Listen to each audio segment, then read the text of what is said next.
Why Taylor Swift wrote Taylor's Versions albums. Imagine spending over a decade writing songs that shape people's lives, but not illegally owning the recordings of your own voice. That's exactly what happened to Taylor Swift. Many of us have heard about her Taylor's Versions albums, but not everyone knows why she decided to re-record all her old music. Today I'll explain what led to that decision, how re-recording changed things for her, and why it's having such a big impact on the music industry.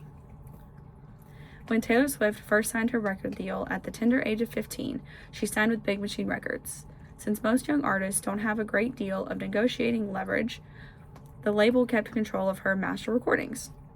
Time magazine clarifies that these masters are the original recordings of songs that make the money of each time that they're played, sold, or licensed for use in films and commercials. Simply put, whoever has control of the masters has the cash. Years down the line, in 2019, Big Machine and Taylor's entire collection of masters were bought by music executive Scooter Braun, someone who publicly bullied her as a teenager. Overnight, the rights to her entire career thus far in the hands of someone she did not want controlling her art, and because of her original contract, she was unable to stop it. Taylor explained it in an open letter that she tried to buy her masters back, but the company wasn't interested unless she signed a new contract, which would earn them one album at a time, and she refused instead. As KQED Arts reports, this placed her among the best-known examples of how little control artists can have over their work in standard recording agreements. She couldn't license her own music for documentaries or commercials without seeking approval from the individuals who now owned it. So she devised a new plan. Under American copyright laws, artists are entitled to re-record their music after a while. So starting from 2021, Taylor started re-recording her past albums. Fearless Taylor's version, Red Taylor's version, and Speak Now Taylor's versions, and among others. According to The Wrap, every new version is a fresh master recording, one Taylor now outright owns. That means that every time Taylor's version is streamed or licensed, Taylor gets paid instead of the legacy label. She supplemented from the vault recordings, tracks written during the early periods but not released.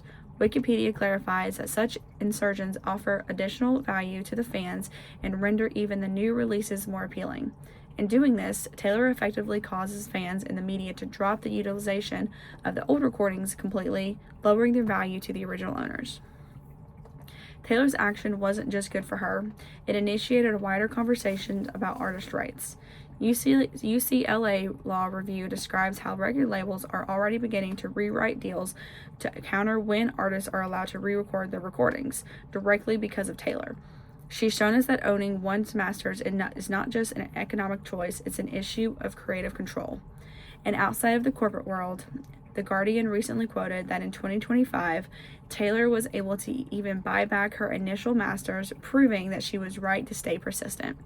Fans consider Taylor's versions not only as re-recordings, but as an icon of power, proving that artists all over the world can do the same thing.